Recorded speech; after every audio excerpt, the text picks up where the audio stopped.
글쎄요, 박 변호사 사찰에서 비구니가 마약을 투약을 했어요? 예, 그 전라북도 남원시 한 사찰에서 발생된 사건인데요.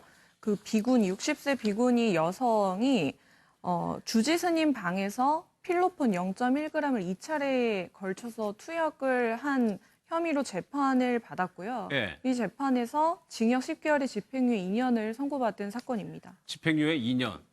참 속세라는 건 이 세속을 떠나가지고 범민 이걸 좀 해탈하고자 뭐 절에 들어가는 그러니까요. 마약을 근데 했어요. 거기 가서 마약을 하면 그냥 속세 있으면서 하시는 거나 뭔 차이가 있겠나 하는 생각이 드는데 예. 저는 좀 이해가 안 되는 게 2016년 12월에 1차 또 지난 3월 20일에 두 번이나 2차 했네요. 두 차례나 했어요. 장소가 저는 좀 의심스러워요. 주지 스님 방. 그러니까 왜 저는 이제 이런 질문이 드는 거죠. 왜 이 비구니 스님이 주지 스님 방에 가서 필로폰을 투약했을까? 본인이 혼자 머무르고 있는 숙소가 아닌 그 내용은 자세히 안 나왔어요. 왜 주지 스님 방에서 투약을 했는지 또 네. 그럼 주지 스님 방에서 주지 스님이 있는 상태에서 했는지 없는 상태에서 했는지 있었다고 하면 그 투약 상황을 보고 있었다는 거 아니에요? 근데 그걸 말리지도 않았다면 그것도 또 문제가 되는 거 아니겠습니까?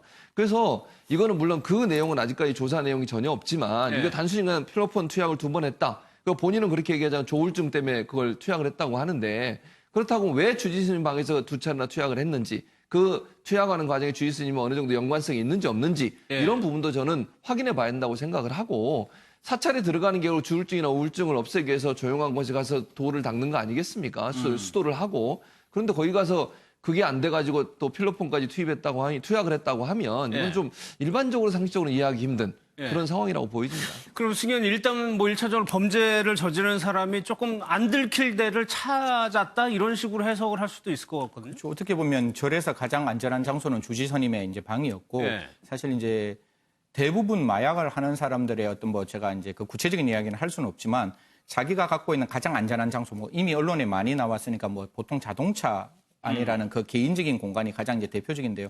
저 아마 사찰 내에서는 가장 대표적인 장소가 주지 스님 방이었고 사실 지금 2차례 투약을 했다라고 나오지만 보통 이제 0.1g이라는 게 사실 2번 투약하기에는 많은 양이거든요. 그거보다는 조금 더 적은 양으로 이제 투약을 하게 되는데 그리고 그 기간이 12월이고 3월이고 어떻게 보면 근접한 거리에 2번 정도 투약했다면 사실 우리가 찾을 수 있는 게 2번이지 2번 이상은 더 되지 않았느냐라는 점이고 우리 재판부에서도 일회적으로 거치지 않았고 마약류 범죄의 중독성 등을 고려하면 죄질이 매우 좋지 않다라는 점을 들어서 아마 징역 10개월에 집행유예 2년을 한 것으로 보입니다. 그럼 박 변호사님 집행유예 2년이 원래 나오는 것보다 더 높게 나온 겁니까?